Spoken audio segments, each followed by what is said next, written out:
আল্লাহ রাব্বুল আলামিন বলেন, মানুষকে এটা মনে করে নাকি সে নিজেকে ঈমানদার দাবি করবে আর তাকে পরীক্ষা নেওয়া ব্যতীত ছেড়ে দেওয়া হবে? এর মানে আল্লাহ রাব্বুল আলামিন বলেন যে নিজেকে ঈমানদার দাবি করবে, অবশ্যই অবশ্যই এই দুনিয়ায় তার পরীক্ষা নেওয়া হবে। এজন্য এই দুনিয়াটাকে পরীক্ষার হল বলা হয়। এই দুনিয়াতে আল্লাহ রাব্বুল আলামিন বিভিন্নভাবে ঈমানদারের পরীক্ষা নিয়ে থাকেন। আল্লাহ তাআলা কোরআনুল কারীমের মধ্যে পরীক্ষার সিস্টেমগুলোর কথাও আল্লাহ তাআলা জানায় দেন। আল্লাহ তাআলা বান্দার প্রতি বড় মেহেরবান, দয়ালু। এই জন্য পরীক্ষা নেওয়ার ঘোষণা দেওয়ার সাথে সাথে কোন কোন বিষয়ের পরীক্ষা বান্দার থেকে আল্লাহ তাআলা নিবেন, এই বিষয়গুলোর কথাও আল্লাহ তাআলা জানায় দেন। কারণ কি? কারণ হলো বান্দাকে যদি পরীক্ষার বিষয়টা আগের থেকে জানায় দেওয়া হয়, তাহলে বান্দা পরীক্ষায় সফল হওয়ার জন্য প্রস্তুতি গ্রহণ করতে পারবে। এ দুনিয়াতে যত প্রতিষ্ঠান আছে, স্কুল হোক, মাদ্রাসা হোক, কলেজ হোক, হাই স্কুল হোক, সব জায়গায় পরীক্ষা আছে না নাই? হঠাৎ করে পরীক্ষা নেয় নাকি পরীক্ষার নোটিশ ঘোষণা আগের থেকে জানায় দেয়? প্রায় প্রতিষ্ঠানের মধ্যে অনেক আগে, কোনো জায়গায় 1 মাস, 2 মাস, 3 মাস আগে জানায় দেওয়া হয়, অমুক মাসের অমুক তারিখ থেকে পরীক্ষা শুরু হবে। সকল ছাত্রছাত্রীদেরকে পরীক্ষায় সফলতা অর্জনের জন্য যথাযথভাবে প্রস্তুতি গ্রহণ করার নির্দেশ দেওয়া হলো। এইটাকে সাধারণ ভাষায় বলা হয় নোটিশ। এই দুনিয়াতে ঈমানদারদের ঈমানের পরীক্ষা নেওয়া হবে, আল্লাহ তাআলা জানায় দিয়েছেন এটা হলো নোটিশ। কারণ কি? নোটিশ যদি আগের থেকে দেওয়া হয়, পরীক্ষার প্রস্তুতি নেওয়া সহজ। আল্লাহ তাআলা বান্দা যেন পরীক্ষায় সফলতা অর্জন করে, এই জন্য পরীক্ষা নেওয়ার আগেই আল্লাহ তাআলা পরীক্ষার নোটিশ দিয়ে দিছে। আবার যখন পরীক্ষা একেবারে নিকটবর্তী হয়ে যায়, যেই শিক্ষক যেই বিষয়ে দক্ষ, ছাত্র ওই বিষয়ের বইটা সেই শিক্ষকের কাছে নিয়ে বলে, স্যার, হুজুর, আপনি এই বিষয়টা তো 20 বছর ব্যাপী পড়ান, পরীক্ষার বইয়ের মধ্যে তো শত শত শত শত প্রশ্ন, আমাদের প্রস্তুতি তো সবগুলো প্রশ্নের ব্যাপারে নেওয়া কঠিন, আপনি একটু বইয়ের মধ্য থেকে আপনার অভিজ্ঞতার আলোকে এই প্রশ্নগুলো দাগায় দেন, যেইগুলা পরীক্ষার হলের মধ্যে আসার সম্ভাবনা বেশি। এইবার বিজ্ঞ শিক্ষক 1000 প্রশ্নের মধ্য থেকে বাছাই করে 100 প্রশ্ন দাগায় দিয়া ছাত্রকে বলে, যাও এই প্রশ্নগুলো তুমি আয়ত্তে আনো। এগুলো যদি আয়ত্তে আনো, আশা করা যায় পরীক্ষার হলের মধ্যে তুমি গোল্ডেন A+ পেয়ে যাইবা। সাধারণ ভাষায় এটারে বলে সাজেশন। বলে না যে, স্যার একটু সাজেশন দেন তো আমারে। আল্লাহ রাব্বুল আলামিন পরীক্ষা নিবেন, এই ঘোষণা দেওয়ার সাথে সাথে আল্লাহ তাআলা বান্দার কোন কোন বিষয়ের পরীক্ষা নিবেন আল্লাহ তাআলা কোরআনুল কারীমের বিভিন্ন জায়গায় জানায়া দিয়েছেন। কারণ কি? কারণ হলো আল্লাহ তাআলা তার বান্দার পরীক্ষা নেন ঠিক, কিন্তু এই বান্দা তার নেওয়া পরীক্ষায় ফেল যাক, এটা কখনোই আল্লাহ তাআলা চায় না। স্কুল, কলেজে, ভার্সিটিতে, মাদ্রাসায় যখন পরীক্ষা নেওয়া হয়, কোনো শিক্ষক কি চায় যে তার ছাত্র ফেল যাক? এরকম চায় নাকি? বরং ছাত্র যদি তার বিষয়ে ভালো করে, ওস্তাদরা যখন এক জায়গায় বসে, শিক্ষকরা যখন বসে, তখন অন্যান্য শিক্ষকদের সামনে গর্বের সাথে বলে, দেখছেন কি পড়াইছে, সবগুলা গোল্ডেন A+ পাইছে, আরো গর্ব করে। ঠিক কিনা বলে? ওস্তাদ যেমন ছাত্রের প্রতি মহব্বতের কারণে চায় না ছাত্র পরীক্ষায় ফেল যাক, অনুরূপভাবে আল্লাহ রাব্বুল আলামিন তার বান্দার উপরে মহব্বতের কারণে পরীক্ষা যদিও নেন, কিন্তু মহব্বতের কারণে চান না বান্দা পরীক্ষায় ফেল যাক। এই জন্য আল্লাহ রাব্বুল আলামিন পরীক্ষার বিষয়গুলো প্রথমে জানায় দেন। আমি যেই আয়াতগুলো আপনাদের খেদমতে তিলাওয়াত করেছি, আল্লাহ তাআলা এই জায়গায় পরীক্ষার বিষয়গুলো উল্লেখ করে বলেন, ওয়ালা নাবলুওয়ান্নাকুম বিশাইইম মিনাল খাউফ। আল্লাহ তাআলা বলেন, অবশ্যই অবশ্যই আমি তোমাদের পরীক্ষা নিব। পরীক্ষা কিসের মাধ্যমে হবে? আল্লাহ তাআলা বলেন বিশাইইম মিনাল খাউফ। এক নাম্বার বিষয় আল্লাহ তাআলা বলেন, ও ঈমানদার, ভয় ভীতির মাধ্যমে তোমাদের ঈমানের পরীক্ষা নেওয়া হবে। দুই নাম্বার আল্লাহ তাআলা বলেন ওয়াল জু', ক্ষুধা অভাব দারিদ্রতার মাধ্যমে পরীক্ষা নেওয়া হবে। তিন নাম্বার ওয়া নাকসিম মিনাল আমওয়াল, মালের লসের মাধ্যমে পরীক্ষা নেওয়া হবে। চার নাম্বার ওয়াল আনফুস, জানের ক্ষতির মাধ্যমে পরীক্ষা নেওয়া হবে। পাঁচ নাম্বার ওয়াস সামারাত, ফল ফসলের ক্ষতির মাধ্যমে পরীক্ষা নেওয়া হবে। একটু খেয়াল দিয়া দেখেন, পাঁচটা বিষয়ের কথা আল্লাহ তাআলা বললেন। এক নাম্বার পরীক্ষা হলো বিশাইইম মিনাল খাউফ। ঈমানদারের ঈমানের পরীক্ষা হবে ভয়ভীতির মাধ্যমে। অতীতের ইতিহাসের দিকে যদি তাকানো হয়, ঈমানের উপরে অটল অবিচল থাকতে গিয়া হাজারো ভয়ভীতির সম্মুখীন হওয়া তাদের লাগছে। মনে করিলেন না এই জামানায় মনে হয় ভয়ভীতি নাই, বিষয়টা এমন নয়। এই জামানায় যদি আমি আপনি পরিপূর্ণ ঈমানের উপরে চলতে যাই, দ্বীনের উপরে যদি চলতে চাই, হকের উপরে যদি অটল অবিচল থাকতে চাই, বলেন তো ভয় ভীতি বাধা বিপত্তি আছে না নাই? ঈমানের পরিপূর্ণ দাবি অনুযায়ী চলতে গেলে বাধা আছে। কত জায়গায় নিজের ঘর থেকে বাধা দেয়। কত ছেলে যুবক মাঝে মধ্যে ফোন দিয়ে বলে, আফসোস করে বলে হুজুর দ্বীনের উপরে চলতে চাই, আশেপাশের মানুষের কথা বাধা এগুলোকে আমি তোয়াক্কা করি না। তাহলে তো তোমার কোনো সমস্যা নাই। বলে হুজুর সবচাইতে বড় সমস্যা ঘর থেকেই বড় বাধা। দাড়ি রাখতে চাইলে রাখতে দেয় না, লম্বা জামা পরতে চাইলে পরতে দেয় না, নামাজ পড়তে গেলে তারা বাধা দেয়।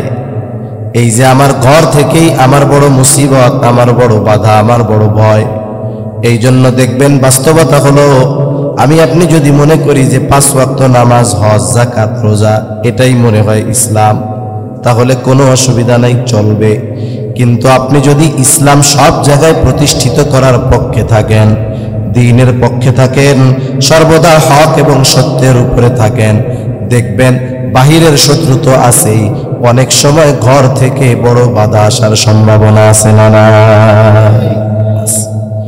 পরিপূর্ণ দ্বীনের উপরে চলতে গেলে বাধা আছে, এ ব্যাপারে কোনো সন্দেহ নাই। আল্লাহ রাব্বুল আলামিন তাই জানায় দেন, এক নাম্বার বিশাইইম মিনাল খাউফ, ভয় ভীতির মাধ্যমে মুমিনের ঈমানের পরীক্ষা নেওয়া হবে। মূলত আল্লাহ তাআলা কি চান? আল্লাহ তাআলা চান ঈমানদার যত বাধা বিপত্তির সম্মুখীন হোক না কেন, কখনো ঈমান থেকে বিচ্যুত হবে না। প্রয়োজনে সে জীবনটা দিয়ে দিতে প্রস্তুত থাকবে, কিন্তু ঈমান সে দিবে না। কারণ সে ঈমানকে তার জীবনের চাইতে দামি সম্পদ মনে করে, ঈমানকে সে তার জীবনের চাইতে দামি নেয়ামত মনে করে। এই বিষয়গুলো যদি লম্বা আকারে বলতে যাওয়া হয়, অনেক লম্বা সময়ের প্রয়োজন। অতীতের হাজারো মানুষের ঘটনা বলা যাবে, তারা সারা দুনিয়া একদিকে রাখছে, ঈমানকে একদিকে রেখেছে, হাসি মুখে জীবন দিয়ে দিয়েছে, তবু ঈমান তারা ছাড়ে না। যেমন জীবন বাঁচানোর ক্ষেত্রে মৌখিকভাবে ঈমান গোপন করার সুযোগ আছে। একজন আপনারে বলতেছে, এই তোরে মেরে ফেলবো, মাথার মধ্যে পিস্তল ধরছে, যদি তুই ঈমান না ছাড়স তাইলে তোরে মেরে ফেলবো। আল্লাহর প্রতি বিশ্বাস আপনার অন্তরে আছে, আপনি জান বাঁচানোর জন্য মৌখিকভাবে সত্যকে ঈমানকে গোপন করলেন, এটা তো জায়েজ আছে জীবন বাঁচানোর জন্য। কিন্তু এমনও মানুষ দুনিয়ায় একটা দুইটা নয়, লক্ষ লক্ষ গেছে, এসবও তোয়াক্কা করে নাই। একেবারে মৃত্যুর মুখোমুখি দাঁড়িয়ে তারা ঈমানের উপরে অটল অবিচল থাকছে। এক সাহাবীর ঘটনা আপনাদের শোনাই। আব্দুল্লাহ ইবনে হুযাফা রাদিয়াল্লাহু তাআলা আন, রোমদের সাথে সর্বপ্রথম যখন মুসলমানদের সরাসরি যুদ্ধ হয়, হযরত ওমর রাদিয়াল্লাহু তাআলা আনহুর সময় সরাসরি যুদ্ধ হয়েছে। এর আগে তাবুকের যুদ্ধে মুসলমানদের সাথে তাদের যুদ্ধের কথা ছিল, কিন্তু আল্লাহ তাআলা রোম সৈন্যদের অন্তরের মধ্যে নবীজির ভীতি ঢুকায়া দিলেন। তারা চলে গেল বিনা যুদ্ধে। তাবুকে মুসলমানেরা জয়ী হয়ে গিয়েছিল। সরাসরি যুদ্ধ প্রথম হলো হযরত ওমর রাদিয়াল্লাহু তাআলা আনহুর সময়। রোম সম্রাট সেনা প্রধানকে আদেশ করছে, যুদ্ধের ফলাফল যা হয় হোক, আমি শুনেছি মুসলমানদের ঈমানের বড় পাওয়ার, তারা সারা দুনিয়ার কোনো কিছু তোয়াক্কা করে না। সেনাপতিকে নির্দেশ দিয়েছে, তুমি একদল জীবিত মুসলিম সৈন্য আমার কাছে ধরে আনবা, আমি একটু ওদের ঈমানের পরীক্ষা করব। ঘটনাক্রমে মুসলমানদের একটা কাফেলা, একটা দল কাফেরদের হাতে আটক হয়ে গেল। বাদশার নির্দেশ মোতাবেক রাজধানীতে পাঠায় দেওয়া হলো। পরের দিন বাদশার সামনে হাজির করা হলো। বাদশাহ এবার আটককৃত মুসলিম সৈন্যদেরকে জিজ্ঞাসা করতেছে, তোমাদের এই কাফেলার আমির কে, নেতা কে? আব্দুল্লাহ ইবনে হুযাফা, যুবক মানুষ, 17-18 বছর বয়স, দাঁড়ায় গেছে, বলে আমি হলাম এই কাফেলার আমির। নাম জিজ্ঞাসা করে, নাম কি? বলে আমার নাম হলো আব্দুল্লাহ ইবনে হুযাফা। বাদশাহ এবার আব্দুল্লাহ ইবনে হুযাফাকে বলে, আব্দুল্লাহ তুমি আমার পাশে আসো, আমার পাশে আইসা বসো। তৎকালীন দুনিয়ার অন্যতম পরাশক্তি ছিল রোম। ওই রোমের শাসক তার বিরুদ্ধে যুদ্ধ করতে আসা মুসলিম সৈন্যদেরকে, সৈন্যদের নেতাকে বলতেছে, আমার পাশে আইসা বসো। সবাই তো চিন্তা করতেছিল, বাদশাহ এই বুঝি আদেশ দেয়, যাও এদের সবাইকে শুলিতে চড়ায় হত্যা করো অথবা শিরচ্ছেদ করে ফেলো। কিন্তু বাদশাহ দেখি হাসি মুখে শত্রুকে তার পাশে ডেকে নিয়ে বসায়। যখন মানুষ অনাকাঙ্ক্ষিত কোনো কিছু দেখে, ওই সময় মানুষ একটু আগ্রহী বেশি হয়, এটাই স্বাভাবিক, ঠিক কিনা বলেন? হায়রে, কেন শত্রুকে পাশে ডাক দিয়া বসায়? আব্দুল্লাহ ইবনে হুযাফা যখন বাদশার পাশে গিয়া বসছে, বাদশাহ আব্দুল্লাহ ইবনে হুযাফাকে বলে, আব্দুল্লাহ আমার তোমাকে দেখার পর তোমার প্রতি আমার একটা ভালোবাসা জাগ্রত হয়ে গেছে। আব্দুল্লাহ, আমি তোমার সাথে একটা মহব্বতের সম্পর্ক স্থাপন করতে চাই, কিন্তু আব্দুল্লাহ আমার আর তোমার মাঝে একটা জিনিস বাধা হয়ে দাঁড়ায় গেছে। আমি হইলাম খ্রিস্টান, তুমি হলে মুসলমান। ও আব্দুল্লাহ, তুমি যদি আমার মহব্বতের পাত্র হইতে চাও, আমার শর্তগুলা যদি মাইনা নাও, তাইলে তোমার লাভ হবে। 1 নাম্বার, তুমি যদি ইসলাম ধর্ম ত্যাগ করে খ্রিস্ট ধর্ম গ্রহণ করো, 1 নম্বরে আমি তোমারে ভালোবাসবো, শুধু তাই না, 2 নাম্বার, আমার ঘরে সুন্দরী যুবতী একটা কন্যা আছে, আমি তার সাথে তোমারে বিবাহ দিয়া দিব, তোমাকে আমি মুক্ত করে দিব। আবার আমার এই গোটা সাম্রাজ্যের অর্ধেক আমি তোমার নামে লিখে দিব। আমার মৃত্যুর পর বাকি অর্ধেকের মালিক তুমি হয়ে যাইবা। তুমি হবা এই বিশাল রোম সাম্রাজ্যের একচ্ছত্র অধিপতি। কত বড় অফার! চিন্তা করে দেখেন, এত কিছু দিবে, বিনিময়ে চাই ঈমান, ঠিক কিনা বলেন? আর আমাদের ঈমানের অবস্থা এরকম, আমরা তো 1 কাপ চা, পান আর একটা বিড়ি হইলে সকালে একজনের কাছে বেশি, বিকালে আর একজনের কাছে বেশি। আমাদের ঢাকা শহরে কিছু সিটিং বাজ আছে, বাটপার, 1 জমি 15 জনের কাছে বেশি। এখন সবাই মিলাই দখল দিতে যায়, কিরে? এরপরে এই 15 জন খোঁজ খবর নিয়ে দেখে এই 15 জন সবার সাথেই ওই বাটপারি করছে। তার মানে জমি ওরই আছে, 15 জনের টাকা খাওয়া সারা। তো এইরকম কিছু বাটপার আমাদের সমাজেও আছে। ওরা ঈমান বেচে, সকালে একজনের কাছে গিয়া, বিকেলে আরেকজনের কাছে গিয়া। আছে না নাই? এত বড় অফার! বাদশাহ কথা বলতেছে আর আব্দুল্লাহ ইবনে হুযাফা বাদশার কথা শুনতেছে। বাদশার এই প্রস্তাবে আব্দুল্লাহ ইবনে হুযাফা প্রচন্ড রাগান্বিত হয়ে গেছে। শরীরের রক্ত গরম হয়ে গেছে, শরীরের লোমকূপ দিয়া ঘাম বের হচ্ছে, চোখ দুটা রক্তবর্ণ হয়ে গেছে।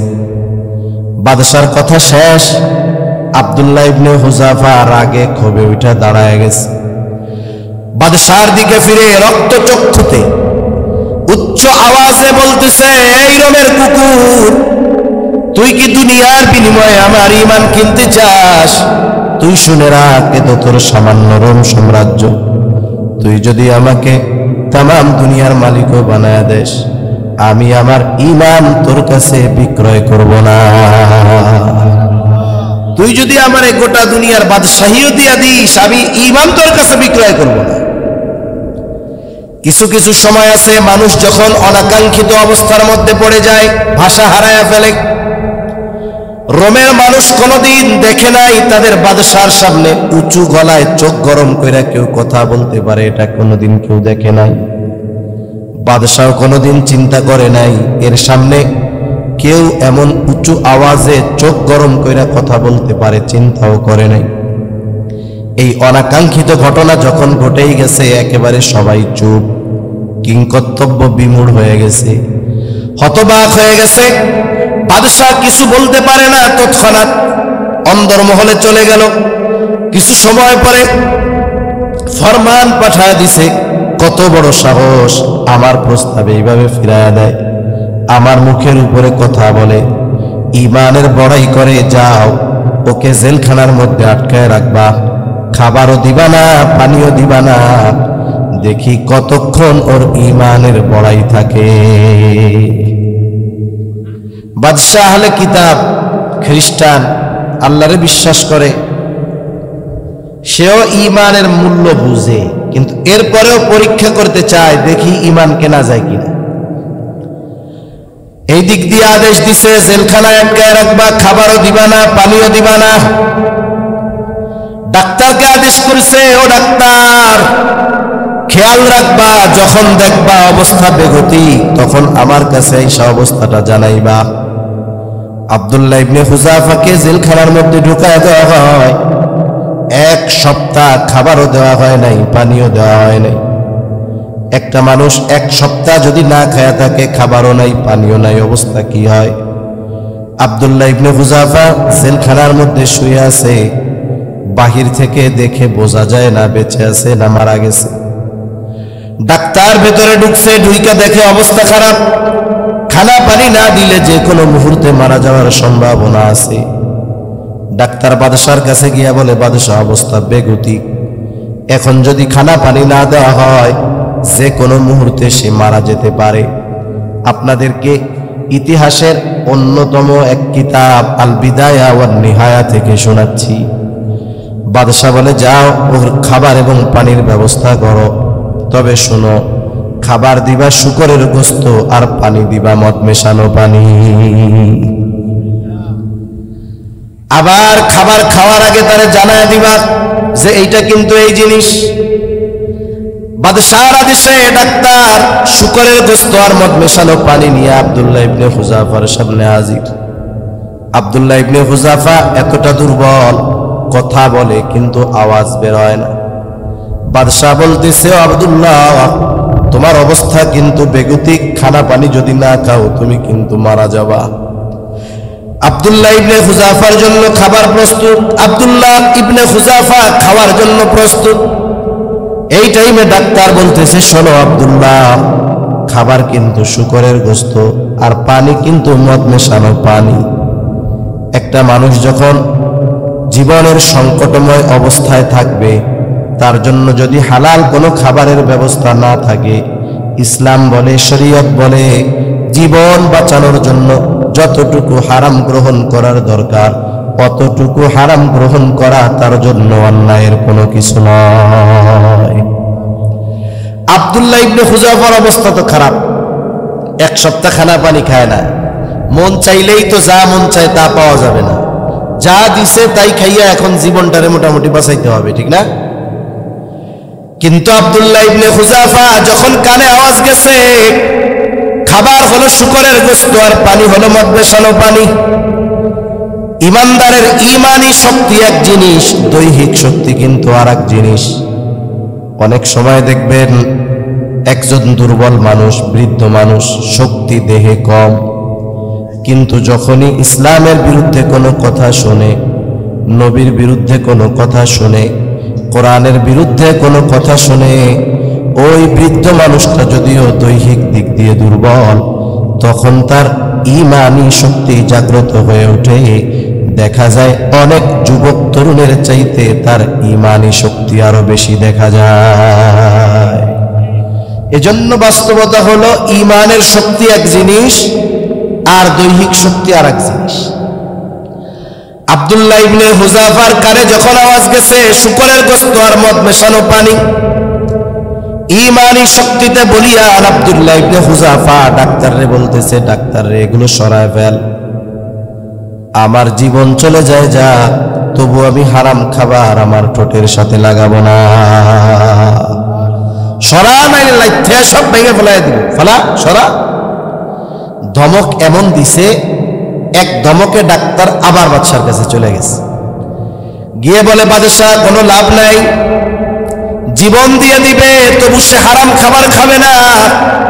এই অবস্থা বেগতিক, তাইলে পরীক্ষার কঠোরতা আরো বাড়াইতে হবে। বাদশাহ আদেশ দিছে বড় পাত্রের মধ্যে তেল গরম করো। তেল গরম হয়ে গেছে, ফুটন্ত তেল টকবক করতেছে। আব্দুল্লাহ ইবনে হুযাফাকে জেলখানার থেকে বাদশার সামনে আনার আদেশ করা হলো। যেই লোকটা এক সপ্তাহের বেশি খায় না, পান করে না, তার জন্য হাঁটা তো কঠিন। দুইজনের কাঁধে ভর করে বাদশার সামনে আসছে আব্দুল্লাহ ইবনে হুযাফা। আব্দুল্লাহ ইবনে হুযাফাকে ওই ফুটন্ত তেল দেখা বাদশা বলে, আব্দুল্লাহ এখনো সময় আছে, আমার কথা মেনে নাও। তুমি যদি আমার কথা মেনে নাও, তোমাকে যেইগুলো দেওয়ার প্রতিশ্রুতি দেওয়া হয়েছে সব দেওয়া হবে। আর যদি আব্দুল্লাহ কথা মেনে না নাও, তোমাকে ওই ফুটন্ত তেলের মধ্যে ফালায়া দেওয়া হবে। আব্দুল্লাহ ইবনে হুযাফা তার অবস্থার উপরে অটল, এক কথা আমি জীবন দিয়া দিব তবু আমি ঈমান ছাড়ব না। পরিণতি কি হইতে পারে জানো? বাদশাহ একজনরে আদেশ করছে, যাও জেলখানা থেকে একজন মুসলমান কয়েদিরে ধইরা আনো। বাদশার আদেশে একজন যুবক মুসলমান কয়েদিকে ধরে আনা হলো। বাদশাহ আদেশ করেছে ওর ওই ফুটন্ত তেলের মধ্যে ফালায়া দাও। বাদশার আদেশে ওই কয়েদিকে যখন ফুটন্ত তেলের মধ্যে ফালায়া দেওয়া হলো, মুহূর্তের ভিতরে শরীরের হাড্ডি থেকে মাংস আলাদা হয়ে গেছে, শাহাদাতের অমীয় সুধা পান করছে। ফুটন্ত তেলের মধ্যে, টকবক তেলের মধ্যে ফালায়া দিছে, শরীরের হাড্ডিগুলো থেকে মাংস আলাদা হয়ে গেছে, কিমা ভাজার মতো হয়ে গেছে। স্বাভাবিক অনেক সময় একজনকে ভয় দেওয়ার জন্য আরেকজনকে শাস্তি দেওয়া হয়, এটা একটা নিয়ম।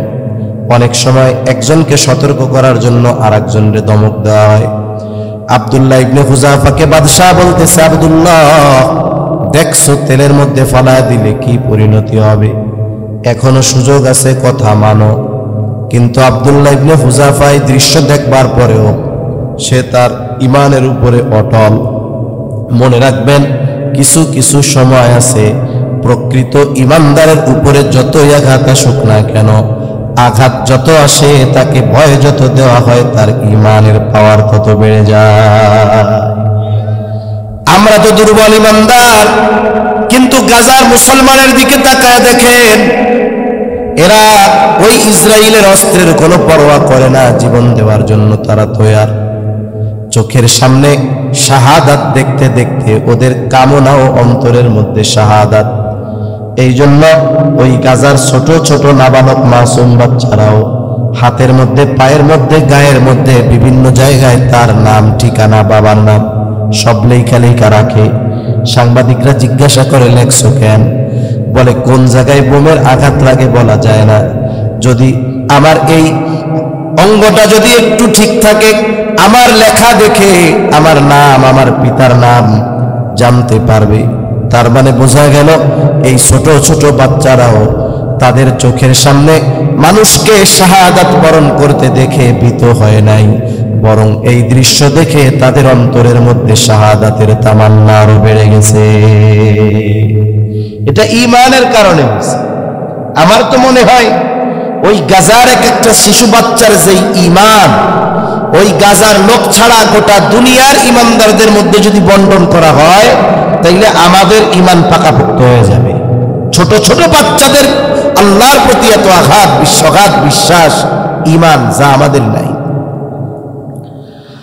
আব্দুল্লাহ ইবনে হুযাফাকে বলতেছে, তোমার অবস্থাও এরকম হবে। আব্দুল্লাহ ইবনে হুযাফা এত ভয় এত ভীতি দেখানোর পরেও বলে, আমি জীবন দিতে প্রস্তুত, তবে ঈমান দিব না। বাদশাহ এবার বলে, যা ওরে তেলের মধ্যে ফালায়া দে। এই দুইজন ধরে ধরে আব্দুল্লাহ ইবনে হুযাফাকে তেলের দিকে নিয়ে যায়। এতক্ষণ পর্যন্ত আব্দুল্লাহ ইবনে হুযাফা কিছুই বলে নাই, অবস্থা স্বাভাবিক। কিন্তু এই আদেশ দেবার পর আব্দুল্লাহ ইবনে হুযাফা কান্না শুরু করে দিয়েছে, চোখ দিয়া পানি পড়ে। ওরা ভাবতেছে মনে হয় মরার ভয়ে কান্না করে। বাদশার কাছে একজন বলে, বাদশাহ, আব্দুল্লাহ ইবনে হুযাফার চোখে পানি, কান্না করে, মনে হয় মরার ভয় পাইতেছে। বাদশাহ এবার বলে, আব্দুল্লাহ কান্না করো কেন, দাঁড়াও, তোমার কি মরার ভয় হয় নাকি? তোমার কি আপনজন প্রিয়জনের কথা মনে পড়ে নাকি? আব্দুল্লাহ ইবনে হুযাফা বলে, না, আমি মৃত্যুর ভয়ে কান্না করি না। তাহলে কান্নার কারণটা কি? আব্দুল্লাহ ইবনে হুযাফা বলে, শোনো, আমার কান্নার কারণ হলো আমার আল্লাহ আমাকে একটা জীবন দিয়েছে, এক জীবন আমি একবার আল্লাহর জন্য কুরবান করতে পারবো। আমার তো মন চায় আমার আল্লাহ যদি আমাকে শত শত জীবন দিত, এই শত শত জীবন আমি শত শতবার আল্লাহর জন্য কুরবান করতাম। আমি তো একবার শহীদ হইতে পারবো, এরপরে তো আর পারবো না। এই আফসোসে কান্না করতেছি। কারণ যারা শহীদ হয়, দ্বীনের জন্য জীবন দিয়ে দেয়, আল্লাহ তাআলা বলেন, ওয়ালা তাকুলু লিমান ইউকতালু ফি সাবিলিল্লাহি আমওয়াত বাল আহইয়াউ ওয়ালাকিন লা তাশউরুন। আল্লাহর পথে যারা জীবন উৎসর্গ করে দেয়, আল্লাহ তাআলা বলেন, তোমরা তাদেরকে মৃত বইলো না, বাল আহইয়াউ ওয়ালাকিন লা তাশউরুন, বরং তারা জীবিত। আল্লাহ তাআলা বিশেষ ব্যবস্থাপনার মাধ্যমে তাদের জীবন অতিবাহিত করার ব্যবস্থা করেন, তাদের রিজিক দেন। হাদিসের মধ্যেও আসছে, সবুজ পাখির মধ্যে শহীদদের রূহ দেওয়া হয়, ওরা জান্নাতের মধ্যে উড়ে বেড়ায়। আল্লাহ তাআলা জিজ্ঞাসা করে, তোমাদের মনে কি চায়? ওই যে শহীদ যারা হইছে তারা বলে, আল্লাহ কিছুই মন চায় না, তবে একটা জিনিস শুধু মন চায়। কি মন চায়? বলে, আল্লাহ রে, আবার যদি আমাদেরকে দুনিয়ায় যাওয়ার সুযোগ দিতেন, আপনার জন্য আপনার পথে জিহাদ করতাম, জীবন দিয়ে দিতাম, আবার পাঠাইতেন, আপনার জন্য যুদ্ধ করতাম, আমাদের জীবনটাকে দিয়ে দিতাম। এইটাই শুধু মন চায়, আর কোনো কিছু মন চায় না। তার মানে যারা আল্লাহর জন্য জীবন দিয়ে দেয়, এরা জান্নাতে যাওয়ার পরেও আর একবার জীবন দেওয়ার জন্য আফসোস করবে। আব্দুল্লাহ ইবনে হুযাফা বলতেছে, আমি মৃত্যুর ভয়ে কান্না করি না, কান্না করি আল্লাহ জীবন দিয়েছে একবার, একটা জীবন আমি একবার আল্লাহর জন্য কুরবান করতে পারবো। আমারে যদি আল্লাহ শত শত জীবন দিত, শত শতবার কুরবান করতে পারতাম। বাদশাহ তো আহলে কিতাব, আল্লাহকে বিশ্বাস করে। বাদশাহ এবার চিন্তা করে, এইগুলা মনে হয় আসলে মানুষ হইতে পারে না। যখন এই পরিস্থিতি, বাদশার মধ্যে ভয় কাজ করা শুরু করে দিছে। বাদশাহ এবার আব্দুল্লাহ ইবনে হুযাফাকে বলে, আব্দুল্লাহ, তোমার কিছুই করা লাগবে না, তুমি একটা কাজ করো, তুমি আমার কপালে একটা চুমা দাও। আমার কপালে যদি একটা চুমা দাও, আমি তোমারে মুক্ত করে দিব। আব্দুল্লাহ ইবনে হুযাফা চিন্তা করতেছেন একটা সুযোগ। তিনি বলতেছে, বাদশাহ, তোমার কপালে আমি একটা চুমা দিতে পারি, শর্ত আছে। কি শর্ত? বলে, শুধু আমাকে মুক্ত করে দিলে হবে না, তোমার জেলখানায় যত মুসলমান আছে সবাইকে মুক্ত করে দিতে হবে। বাদশাহ বলে, হ্যাঁ আমি রাজি, দাও। এইবার আব্দুল্লাহ ইবনে হুযাফা বাদশার কপালে একটা চুমা দিল, চুমা। এই চুমাটার দাম এত যে বাদশাহ ওয়াদা রক্ষা কইরা আব্দুল্লাহ ইবনে হুযাফা সহ মুসলমান যত রোমের ওই বাদশার জেলখানায় আটক ছিল সবাইকে সে নিঃশর্তভাবে মুক্তি দিয়ে দিল। আব্দুল্লাহ ইবনে হুযাফা সবাইকে নিয়ে চলে আসতেছে মদিনার দিক। এই ঘটনা ওমর রাদিয়াল্লাহু তাআলা আনহু জানছে। ওমর রাদিয়াল্লাহু তাআলা আব্দুল্লাহ ইবনে হুযাফার কপালেও এরকম একটা চুমা দিছে। তা যে কথাটা মূল বলা উদ্দেশ্য, যে এত ভয় ভীতির পরেও, ঈমানটা মৌখিক গোপন করার সুযোগ থাকার পরেও জীবন দিতে প্রস্তুত থাকছে, তবু ঈমান ছাড়ে নাই। ঠিক কিনা বলেন? ফলশ্রুতিতে কি হলো? এক সময় চূড়ান্ত বিজয় ইমানদারেরই হইল। এজন্য এ দুনিয়াতে আমি আপনি যদি ইমানের উপরে চলতে চাই, এইরকম অনেক বাধা বিপত্তি আসতে পারে, কিন্তু আমি আপনি যদি একটু অটল অবিচল থাকতে পারি, তাহলে চূড়ান্ত বিজয় মুমিনেরই হবে। ঠিক কিনা বলেন? এজন্য আল্লাহ রাব্বুল আলামিন বলেন, এক নাম্বার ইমানদার, তোমার ইমানের পরীক্ষা নেওয়া হবে ভয়ভীতির মাধ্যমে। আল্লাহ তাআলা এরপরে বলেন, ওয়াল জু, ক্ষুধা, অভাব, দারিদ্রতার মাধ্যমে মুমিনের ইমানের পরীক্ষা নেওয়া হবে। মনে রাখতে হবে, অভাব দারিদ্রতা আসতে পারে, এটাও আল্লাহর পরীক্ষা। 3 নাম্বার আল্লাহ তাআলা বলেন, ওয়া নাকসিম মিনাল আমওয়াল, মালের লসের মাধ্যমে পরীক্ষা নেওয়া হবে। ইমানদার ভালো মানুষ, মুত্তাকি মানুষ, ব্যবসা করার জন্য লক্ষ লক্ষ টাকার মাল উঠাইছে দোকানে, আগুন লেগা সব পুইরা ছাই হয় কি হয় না? মাঝে মধ্যে ভালো মানুষ বাড়িতে ডাকাতি কইরা টাকা পয়সা সব নিয়ে গেছে। আল্লাহ তাআলা বলেন, বান্দা এইরকম বিভিন্ন ভাবে মালের লস দিয়া পরীক্ষা নেওয়া হবে। 4 নম্বর আল্লাহ তাআলা বলেন, ওয়াল আনফুস, জানের ক্ষতির মাধ্যমে পরীক্ষা নেওয়া হবে। অনেক সময় ভালো মানুষ মুসিবতে পড়ে, বিপদে পড়ে, অ্যাক্সিডেন্ট করে পা ভেঙে যায়, হাত ভেঙে যায়। অনেকে তিরস্কার করে বলে, আরে আমরা নাইলে পাপ করি, আমাকে এক ব্যাপার, তুই তো ভালো মানুষ, তোর ঠ্যাং ভাঙছে গে, এরকম বলে কি বলে না? আছে না? আল্লাহ তাআলা মুমিনের জানের ক্ষতি দিয়া পরীক্ষা নেয়। মুফাসসিরিনে কেরাম বলেন, জানের ক্ষতির পরীক্ষা 2 ভাবে নেওয়া হয়। একটা হলো আল্লাহ তাআলা স্বয়ং ওই ব্যক্তির জানের ক্ষতি দিয়া পরীক্ষা নেয়। 2 নাম্বার, নিজের ক্ষতি দেয় না, কিন্তু আপনজন প্রিয়জনের জানের ক্ষতি দিয়া পরীক্ষা নেয়।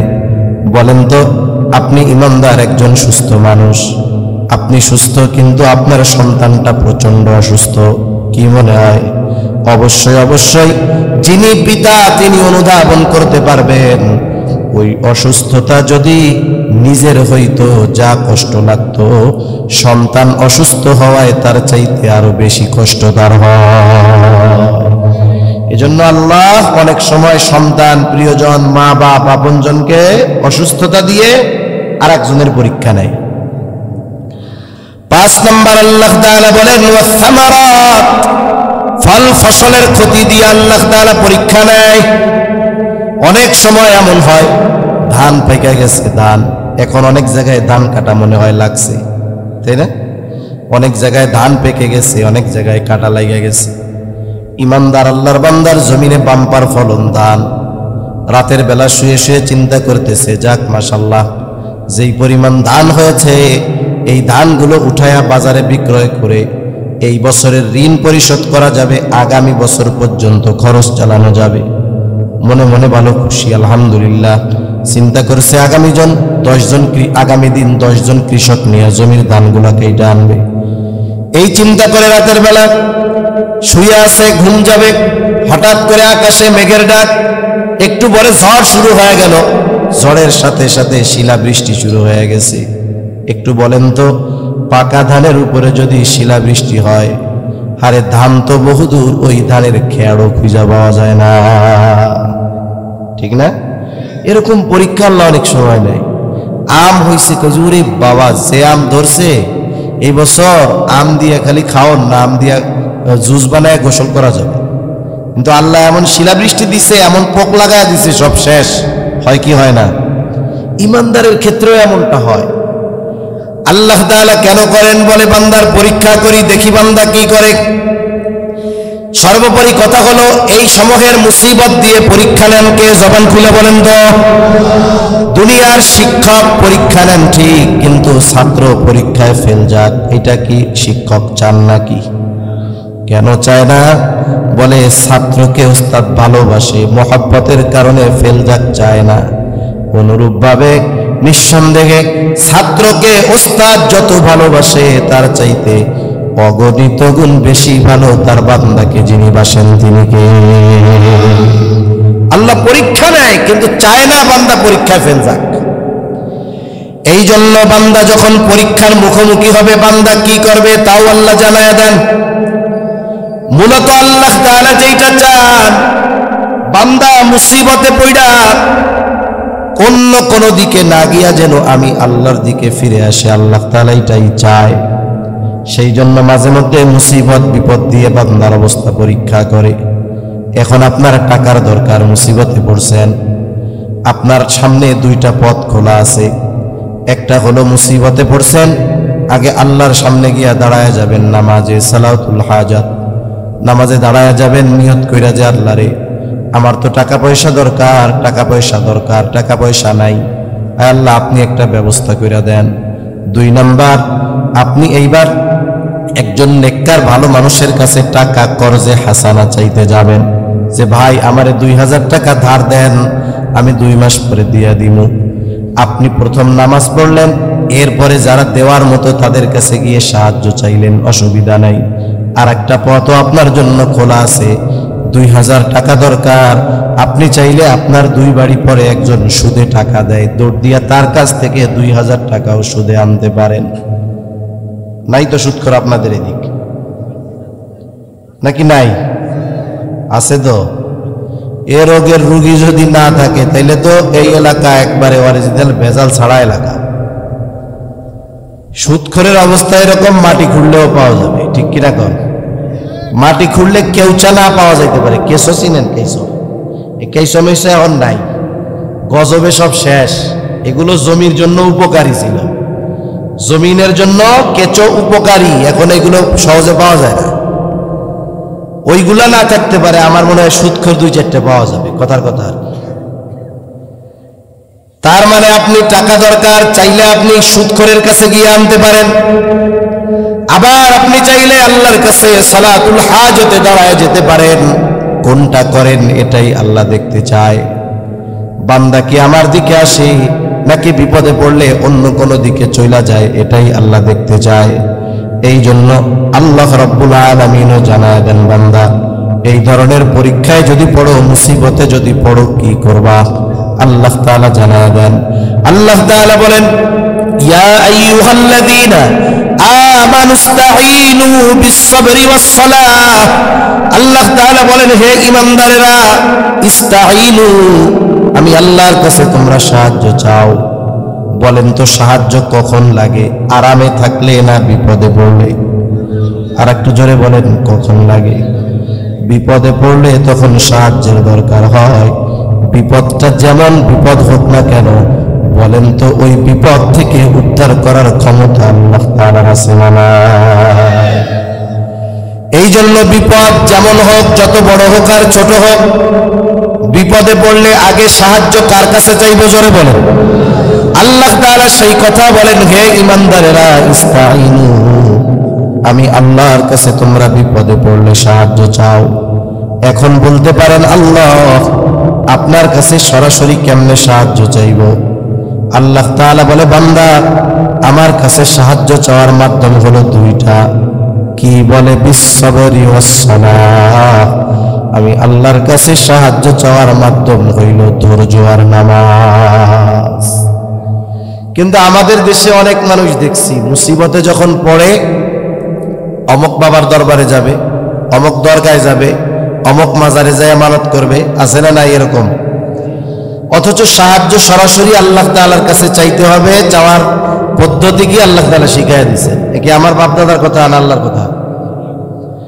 আল্লাহ তাআলা বলেন, বিস-সাবরি ওয়াস-সালাহ, সাহায্য চাওয়ার মাধ্যম হইল ধৈর্য আর নামাজ। প্রথম অপশন সবর, ধৈর্য। এখন আসেন, ধৈর্য কাকে বলে বুঝতে হবে। আমার হাত কেটে গেছে, আপনার হাত কেটে গেছে, বলেন তো হাত কেটে যাওয়া এটা মুসিবত নয় কি? বিপদ না? এখন আপনি যদি চিন্তা করেন, হাত কেটে পয়সা টইসা যা হয় হোক, আমি ডাক্তারের কাছে যাব না, ঘরের মধ্যে বসে থাকবো, যা হয় হোক, আমি সবর করব। আসলে এটা কিন্তু সবর না। সবর কি? নবীজি বলতেছেন, হাদিসের মধ্যে আসছে, তোমরা অসুস্থ হলে চিকিৎসা গ্রহণ করো। তার মানে অসুস্থ হলে চিকিৎসা গ্রহণ করা এটা নবীজির সুন্নাত। আপনার হাতটা কেটে গেছে, আপনার জ্বর হয়েছে, আপনি অসুস্থ, ঘরে বৈশা না থাইকা ডাক্তারের কাছে যাইতে হবে, এটা সুন্নাত। তবে ডাক্তার ওষুধ দিয়েছে, এই ওষুধ খান, আশা করা যায় জ্বর ভালো হয়ে যাবে। আপনি চিকিৎসা করাবেন ঠিক, ডাক্তারের কাছ থেকে ওষুধও আনবেন, অসুবিধা নাই। তবে আপনার ইয়াকিন হবে, বিশ্বাস হবে, এই ওষুধ আমাকে ভালো করতে পারবে না যতক্ষণ না আল্লাহ তাআলা আমাকে ভালো করে। আপনি ওষুধ খাবেন, জ্বর হইছে না পা, ইয়াকিন এটা হবে না যে না পা আমার জ্বর ভালো করতে পারে, বরং ইয়াকিন হবে আমার জ্বর, আমি চিকিৎসা নিব, না পা খাবো, এটা নবীর সুন্নাত। তবে আল্লাহ তাআলা যদি আমাকে ভালো করে তাইলে এই না পা আমার জন্য কাজ করবে, এটাই সবর। সোজা কথায় যদি বলি, বিপদে পড়লে ওই বিপদ থেকে বাঁচার বৈধ প্রচেষ্টা করা, তবে ওই চেষ্টার উপরে ভরসা করা যাবে না, ভরসা হবে কার উপর? মাঝে মধ্যে আমি বলি এরকম, আপনাদের বরিশাল মেডিকেল কলেজ আছে না, সারা রাত 3 রাত 24 ঘন্টা ওই জায়গায় চিকিৎসা চলে, অপারেশন চলে। মনে করেন গভীর রাত আমার মতো হুজুর যারা, মুরব্বী যারা যদি রাত্রে হসপিটালে থাকে, এরা রাত 12টার পরে খুঁজে মসজিদটা কোন জায়গায়, ঠিক কিনা বলেন? এরা তো আর চার দোকানে বসে বিড়ি টাইনা আড্ডা দিয়ে সময় কাটাইতে পারবে না। চিন্তা করে মসজিদে যাই, 2-4 রাকাত নামাজ পড়বো, এরপরে ঘুমায় থাকবো, ইমাম সাহেব বা মুয়াজ্জিন এসে এমনি ডাক দিয়ে উঠাবে, ঠিক কিনা বলেন? এখন মনে করেন এক মুরব্বী, তার রুগী আছে হসপিটালে, বাড়ি দূরে, এখন সে মসজিদের মধ্যে গিয়া বৈশা রয়েছে বা নামাজ পড়তেছে। হঠাৎ করে একটু পরে আরেকটা যুবক ওই মসজিদের মধ্যে গেল। সাধারণত আমাদের এই প্রজন্মের তরুণ যুবক যারা সুযোগ পাইলেই তারা মোবাইল টিপে, ঠিক কিনা বলেন? যুবক কত আছে 5 ওয়াক্ত নামাজ কিন্তু ঠিক মতো পড়ে না, কিন্তু প্রত্যেকটা রাত মোবাইল টিপা টিপা কাটায় দেয়। এইরকম যুবকের অভাব আমাদের সমাজে নাই। অভাব আছে? অভাব নাই। এখন ওই যুবকটা এসে নামাজে দাঁড়াইলো, দীর্ঘ সময় নামাজ পড়ার পরে লম্বা দোয়া মুনাজাত আল্লাহ তাআলার কাছে করছে। মুরব্বিও একটু চিন্তা করে, আহারে এই জামানার বাইজিদ বুস্তাবি এরে বলা চলে, কারণ সব যুবক মোবাইল টিপে 4 দোকানে বন্ধুদের সাথে আড্ডা দেয়, আরে সুযোগ পেয়ে নামাজ পড়ে। এইবার মুরব্বী একটু নিজের থেকে আগ্রহী হয়ে যুবকটারে জিজ্ঞাসা করে, পরিচয় জানতে চায়।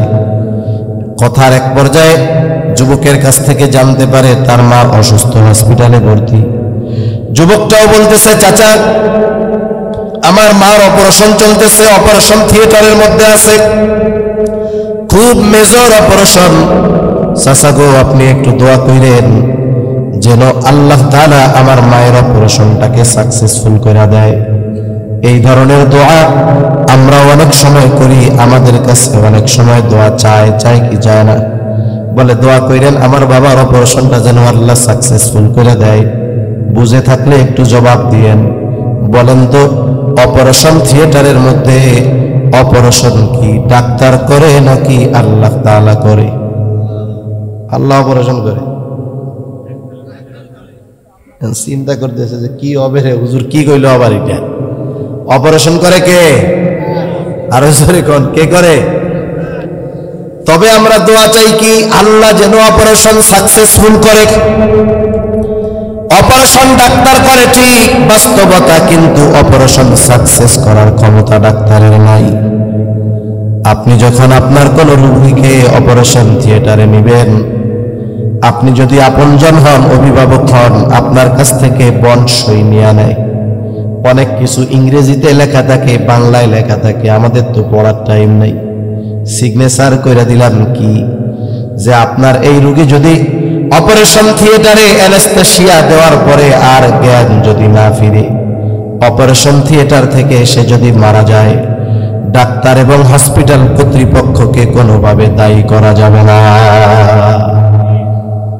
এই যে বন্ড সই নিল কেন? ডাক্তারের ভয় আছে এই জন্য, ঠিক কিনা কন? আর যদি অপারেশন সাকসেস করার ক্ষমতা দুনিয়ার ডাক্তারের হাতে থাকতো, এই দুনিয়ায় একটা রোগী অপারেশন থিয়েটার থেকে মারা যাইত না। বোঝা গেল অপারেশন থিয়েটারে অপারেশন করে ডাক্তার, কিন্তু সাকসেসফুল করতে পারে না, বরং অপারেশন সাকসেসফুল যিনি করেন তিনি কে? এই যে বিষয়টা হলো সবরের কম্বিনেশন যাকে বলে। অপারেশন করাইতেছেন ডাক্তাররে দিয়া, কিন্তু ভরসা রাখতেছেন কার উপরে? এইটাই হলো সবর। দুনিয়ায় মুসিবতে পড়লে, বিপদে পড়লে বিপদ থেকে বাঁচার বৈধ চেষ্টা করতে হবে, তবে ওই চেষ্টা প্রচেষ্টার উপরে ভরসা নয়, ওষুধের উপরে ভরসা নয়, আসবাবের উপরে ভরসা নয়, বরং ভরসা কার উপরে হবে? আল্লাহর উপরে হবে। এটা সবর। 2 নম্বর আল্লাহ তাআলা বলেন ওয়াসসালাহ, ধৈর্য আর নামাজ। নামাজ হলো এমন এক ইবাদত যা বান্দাকে আল্লাহ তাআলার অতি নৈকট্য অর্জনে সহযোগিতা করে। আপনি যার কাছ থেকে সাহায্য চান, যার প্রতি আমার আপনার এমন আস্থা, তার নৈকট্য অর্জন যদি করে দেয়, তাহলে নামাজের বিকল্প আর কোনো কিছু নাই। এই জন্য ধৈর্যের সাথে সাথে আল্লাহ তাআলার কাছে বিপদে পড়লে বলা, আল্লাহ আমরা আমাদের প্রচেষ্টা করেছি, এখন আপনি সফলতা দেওয়ার মালিক, আপনি বিপদ থেকে উদ্ধার করার মালিক। এই যে বান্দার সাথে আল্লাহর সাথে কথোপকথনের অন্যতম মাধ্যম হলো সালাত, নামাজ। ইতিহাস থেকে আপনাদেরকে শোনাই, তারিখে দিমাশক থেকে শোনাই আপনাদের, হযরত ওমর রাদিয়াল্লাহু তাআলা আনহুর সময় একবার দুর্ভিক্ষ লাগছে। দুর্ভিক্ষ লেগেছে, যা বাজারে পাওয়া যায় মানুষের ক্রয় সীমার বাইরে, মানুষ কষ্টের মধ্যে আছে। হযরত ওমর রাদিয়াল্লাহু তাআলা আনহু চিন্তিত হয়ে গেছে, কি করা যায়? দুর্ভিক্ষ, বাজারে পণ্য সংকট হইলেই পড়ে যায়, চাহিদা বেশি, বাজারে পণ্য কম, অটোমেটিক দুর্ভিক্ষ হয়ে যায়, ঠিক কিনা বলেন? মদিনার বাজারে খাদ্যশস্যের অভাব। হযরত ওমর রাদিয়াল্লাহু তাআলা আনহু ইশার নামাজের পরে সাহাবায়ে কেরামকে নিয়ে পরামর্শ করলেন, কি করা যায়? পরামর্শের শেষে সিদ্ধান্ত হইল খাদ্যশস্য আমদানি করতে হবে। দেখেন না, দেশে যখন কোনো কিছুর দাম বাড়ে, আমদানি যখন করা হয় দাম কমে যায়। হযরত ওমর রাদিয়াল্লাহু তাআলা আনহু সিদ্ধান্ত নিলেন, আগামীকাল ফজরের পরে এক দল চলে যাবে ইয়ামেন, আর এক দল মিশর, আর এক দল আর এক দিক, এভাবে এক এক দল এক এক দিকে যাবে, খাদ্যশস্য আমদানি করবে, যাতে মদিনার বাজারের খাদ্যশস্যের অভাব দূর হয়ে যায়। সব কিছু সেটিং ফিটিং করতে দীর্ঘ রাত হয়ে গেল। হযরত ওমর রাদিয়াল্লাহু তাআলা আনহু সুবহে সাদিকের পূর্ব মুহূর্তে হযরত ওমর রাদিয়াল্লাহু তাআলা আনহু ঘরের মধ্যে পায়চারি করতেছে, চোখের মধ্যে ঘুম নাই। হযরত ওমর রাদিয়াল্লাহু তাআলা আনহু চিন্তা করতেছে, কি করা যায়? সুবহে সাদিকের পূর্ব মুহূর্তে হযরত ওমর রাদিয়াল্লাহু তাআলা আনহু ওনার ক্লান্ত দেহটা বিছানার মধ্যে এলায়া দিলেন। এবার ওনার তন্দ্রা তন্দ্রা ভাব আসছে, পরিপূর্ণ ঘুমায়া যান নাই। আপনাদের হয় কিনা জানি না, অনেক সময় আমার এরকম হয়, গাড়ির মধ্যে ঝিমুনি আসতেছে, ঝিমুনি, এখনো কিন্তু ঘুমাই নাই, শুইয়াও পড়ি নাই, হেলানো দেই নাই, এমনি বৈশা আছি। দেখা যায় এই ঝিমুনি ঝিমুনি অবস্থার মধ্যে আমি বিশাল একটা স্বপ্ন দেখা ফেলছি। এরকম আপনাদের হইছে কখনো? মসজিদের মধ্যে বৈশা আছি, বৈশা থাকলে তো জিমাইলে আর ওযু ভাঙবে না, ওই অবস্থায় আমি স্বপ্নে দেখছি এরকম, যে অনেক লম্বা স্বপ্ন দেখছি। কি দেখছি? যে ছোটবেলা থেকে বড় হয়ে গেছি, বড় হইয়া এই বড় বাদশা হয়ে গেছে, আবার মইরা হয়ে গেছি, লাভ দিয়ে উঠছি, কিরে। কিন্তু কয়েক মুহূর্তের ভিতরে এরকম স্বপ্ন আমরা অনেক সময় দেখি, এটা হয়। হযরত ওমর রাদিয়াল্লাহু তাআলা আনহু শুয়ে আছেন, চোখে ঘুম ঘুম ভাব, ঘুমায়া যাননি। ইতিমধ্যে তিনি দেখতেছেন ওনার সামনে মুহাম্মাদুর রাসূলুল্লাহ সাল্লাল্লাহু আলাইহি ওয়াসাল্লাম হাজির হয়ে গেছে। নবীজির চেহারাটা মলিন দেখা যায়। হযরত ওমর জিজ্ঞাসা করে, ইয়া রাসূলুল্লাহ, আপনার চেহারাটা মলিন দেখা যায় কেন? নবীজি বলেন, ও ওমর, আমি কি তোমাদেরকে দুর্ভিক্ষ মোকাবেলার আমল শিখায়া দেই নাই? ও ওমর, আমি কি তোমাদেরকে সালাতুল হাজত শিখায়া দেই নাই? ও ওমর, তুমি খাদ্যশস্য আমদানির জন্য বিভিন্ন কাফেলা বিভিন্ন দিকে পাঠাইতেছ, আমি কি তোমাদেরকে মুসিবত দূর করার আমল শিখায়া দেই নাই? ইতিমধ্যে মসজিদে নববীর থেকে আজানের আওয়াজ। হযরত ওমরের ঘুম ভেঙে গেছে। ফজরের নামাজের পরে ঘুরে বসলেন, বলতেছে, কোথাও কোনো কাফেলা যাওয়া লাগবে না, প্রত্যেকটা ঘরে ঘরে তোমরা সালাতুল হাজতের আমল শুরু করে দাও। তারিখে দিমাশকের মধ্যে আসছে এক সপ্তাহ লাগে নাই, আল্লাহ তাআলা মদিনার বাজারের সকল খাদ্যের অভাব আল্লাহ দূর করে দিয়েছে। আমার আগে তো মুহতারাম অনেক গুরুত্বপূর্ণ কথা বলছে। এই যে বৃষ্টি হয় না, মুসিবত কেন, এগুলো আমাদের জন্যই হচ্ছে। আমরা দুনিয়ার আসবাবের উপরে ফয়সালা পাওয়ার আশায় বসে আছি, কিন্তু আমরা এটা বুঝি না যেটা আমাদের পাপের কারণে এই অবস্থা হইতেছে। ইবনে মাজাহ হাদিসের প্রসিদ্ধ একটি কিতাব, লম্বা একটা হাদিস আসছে যে এই উম্মতের আযাব, গজব, মুসিবতের পেছনে কিছু কারণ আছে। এর মধ্যে এক কারণ বলে, যখন ওজন আর পরিমাপে কারচুপি করা হয়, ওজনে কম দেয়, পরিমাপে কম দেয়, পরিমাণে কম দেয়, তখন আল্লাহ তাআলা কি করেন? আল্লাহ সুবহানাহু ওয়া তাআলা বিভিন্ন ধরনের দুর্ভিক্ষ দেয়, বড় বড় মুসিবত আল্লাহ তাআলা পাঠায়। যখন মানুষ যাকাত আদায় করে না, আল্লাহ তাআলা তখন বৃষ্টি বন্ধ করে দেয়। এই সময়গুলোতে কি করার দরকার? বলে সালাতুল ইস্তিসকা, বৃষ্টি প্রার্থনার নামাজ আল্লাহর কাছে পড়া দরকার, গুরুত্ব সহকারে খোলা মাঠে। এজন্য নামাজের মাধ্যমেই বান্দা আল্লাহ তাআলার কাছ থেকে সমস্যার সমাধান আনতে পারে। এজন্য আল্লাহ তাআলা বলেন বিসসাবরি ওয়াস সালাহ, ধৈর্য সাথে সাথে হলো নামাজ। বিপদ আপদ মুসিবতে পড়ার সাথে সাথে আমরা নামাজে দাঁড়ায় যাব। আল্লাহ তাআলা বলেন, যেই বান্দা মুসিবতে পড়ার পরে এই দুই পদ্ধতি অবলম্বন করে আমি আল্লাহর কাছে সাহায্য চাই, আল্লাহ তাআলা বলেন সে সাধারণ কোনো বান্দা নয়। আল্লাহ তাআলা তার উপাধি দিয়ে দেয় সবের, ধৈর্য ধারণকারী। এই জন্যই আল্লাহ তাআলা বলেন ইন্নাল্লাহা মা'আস সাবিরিন। আয়াত শুরু করছে আল্লাহ তাআলা মুমিন বইলা, কি বলে? মুমিন বলে। কিন্তু যেই মুমিন বিপদে পড়ে এই দুই পদ্ধতি অবলম্বন করে সাহায্য চায়, ওই মুমিনকে আল্লাহ তাআলা একটু প্রমোশন দিয়ে দিছে। কি প্রমোশন? বলে তুমি সাধারণ মুমিন না, তুমি হইলা সবের মুমিন, ধৈর্য ধারণকারী মুমিন। সুবহানাল্লাহ বলে। এটা তার নাম না, কিন্তু উপাধি। অনেক সময় নামের চাইতে উপাধিতে ডাকলে মানুষ খুশি হয়, ঠিক কিনা? মনে করেন আপনাদের এলাকার একজন চেয়ারম্যান হয়েছে, যে চেয়ারম্যান হয়েছে ওর বাপ মা নাম রাখে নাই। নাম কি রাখছে? বাপ মা বেজার হইয়া না খুশি হইয়া? খুব পছন্দ কইরা, মহব্বত কইরা 15 জন হুজুরের কাছে শুনে এরপরে নামটা রাখছে। এখন ওই লোক চেয়ারম্যান হওয়ার পরে আপনি যদি তারে তার বাপ মার রাখা নামে ডাক দেন, খুশি হবে? কিন্তু যদি চেয়ারম্যান সাহেব কোন, দেখবেন যে চেয়ারম্যান সাহেব কইলে আগে ভেটকি মাইরা এরপরে সালামের জবাব দিবে, আগে একটা হাসি দিবে, ওয়ালাইকুম আসসালাম। আর যদি নাম ধরে ডাক দেন, কত বড় সাহস, আমার নাম ধরে ডাকে, আমি চেয়ারম্যান।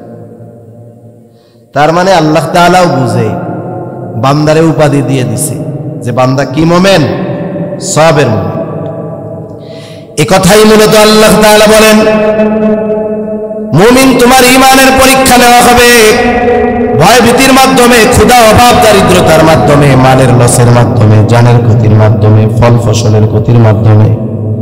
যেই মুমিন এই পরীক্ষায় আল্লাহ তাআলার কাছে ওই দুই পদ্ধতি অবলম্বন করে সাহায্য চাইবে, সে হয়ে যাবে সবের মুমিন। এই কথাই আল্লাহ তাআলা বলেন বাশশিরিস সাবিরিন।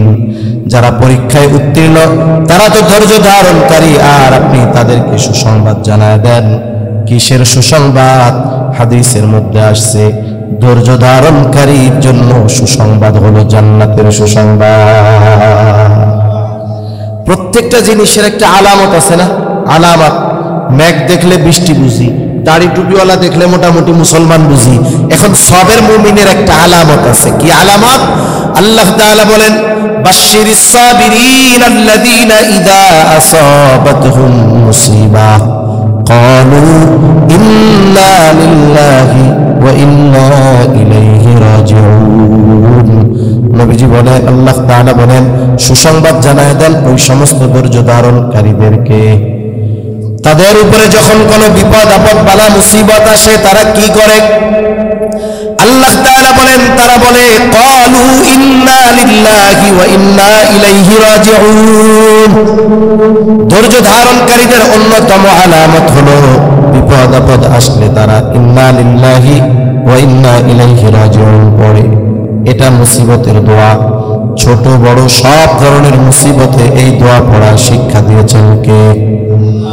আরো জোরে বলেন না কে? এক জায়গায় বেশ কয়েক জায়গায় জিজ্ঞাসা করছি, কোন তো এটা কিসের দোয়া? কয় হুজুর মানুষ মরলে পড়তে হয়। এই দোয়া কি শুধু মানুষ মরলেই পড়তে হয় নাকি?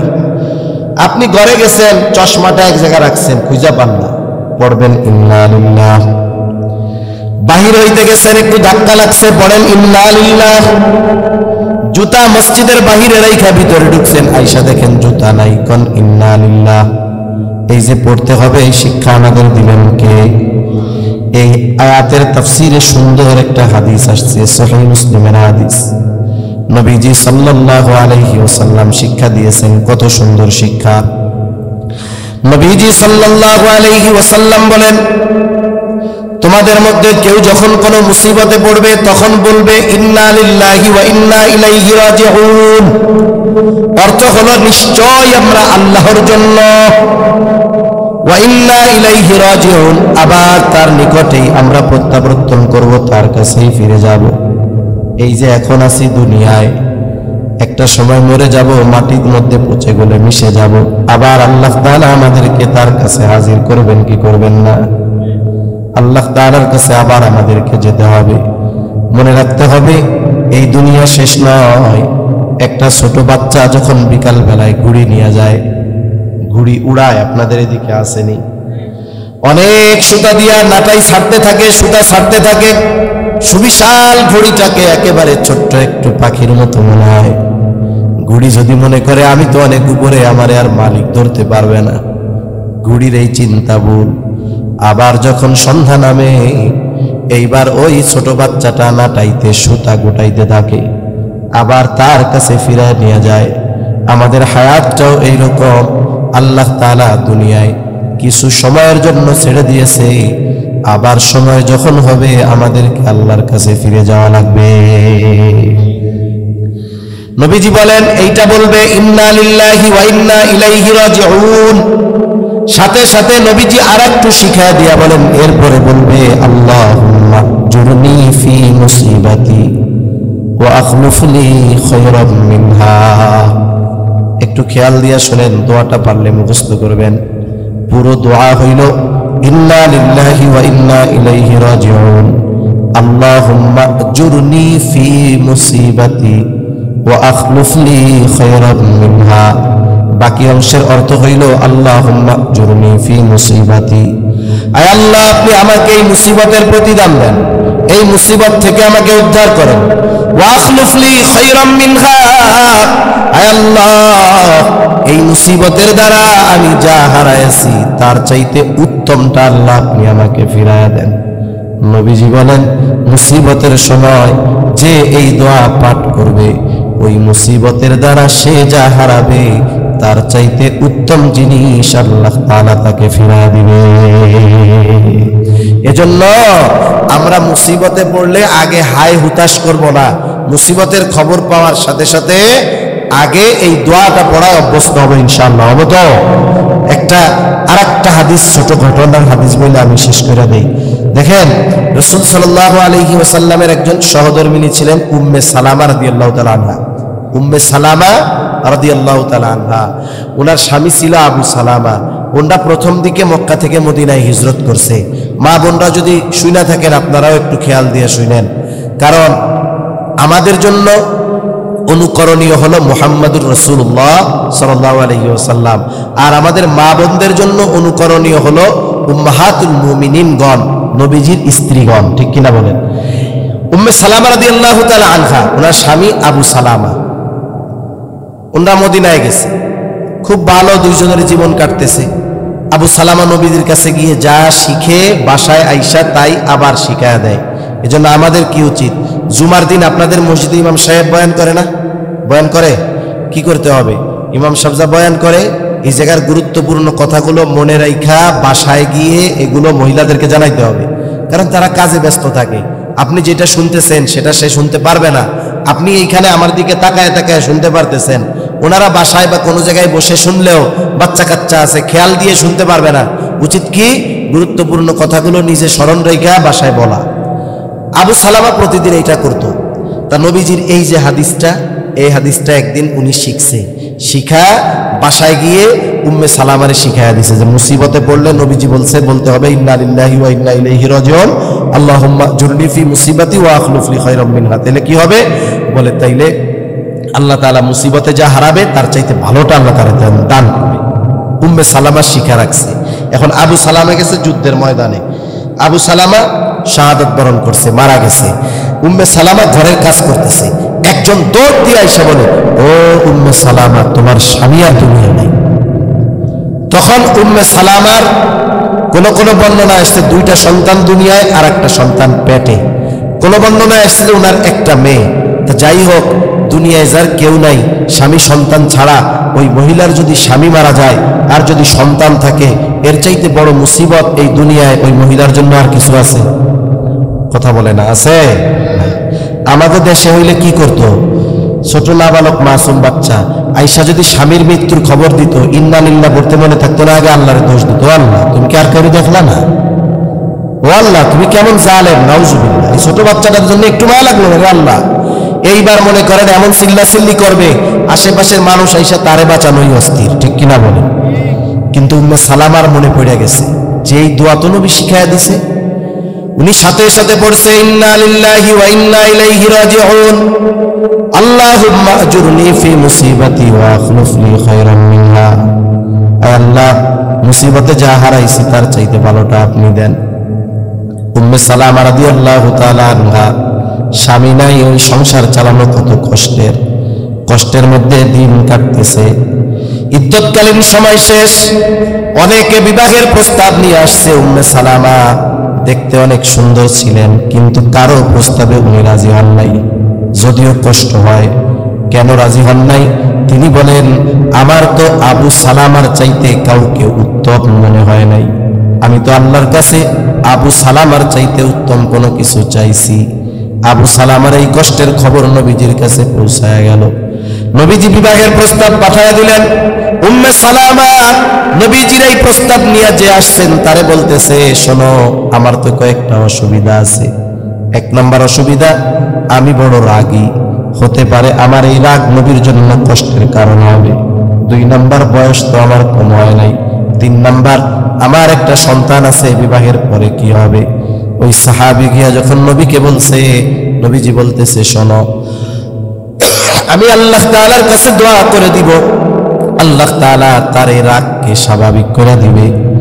বয়স তো আমারও কম হয় নাই, আর তার সন্তানের ব্যাপারে চিন্তার কোনো কারণ নাই।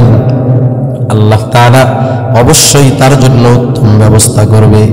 এইবার উম্মে সালামা নবীজির সাথে বিবাহ বন্ধনে আবদ্ধ হয়ে গেলেন।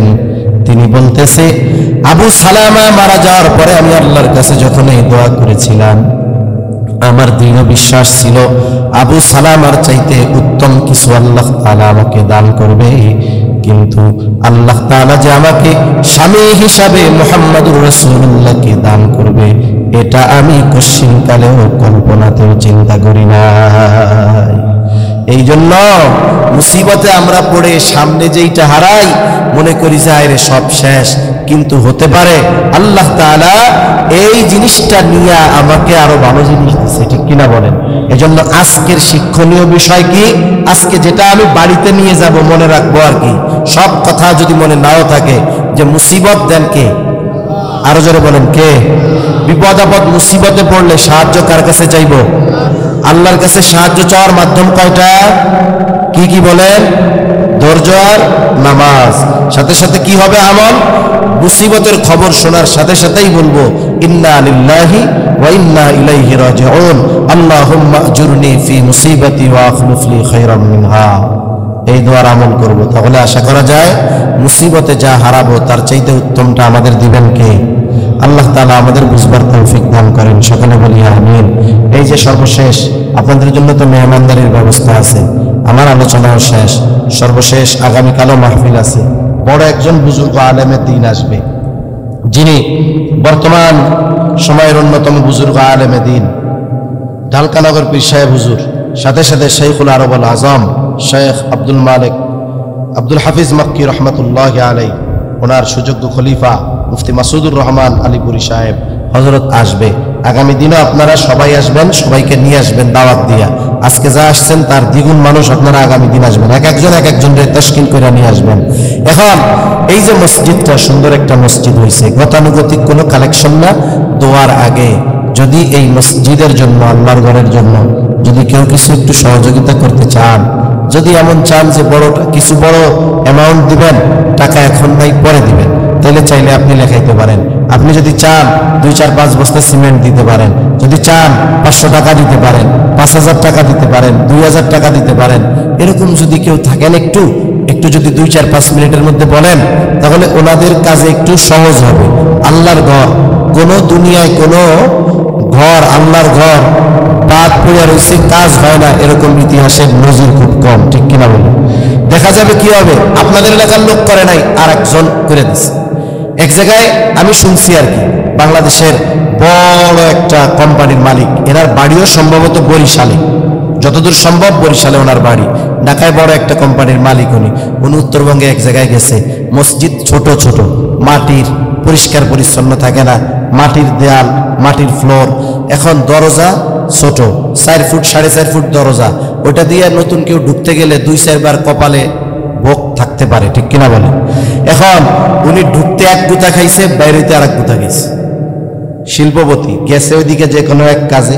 এখন বলতেছে কি করেন আপনারা, মসজিদটা ঠিকঠাক করতে পারেন না?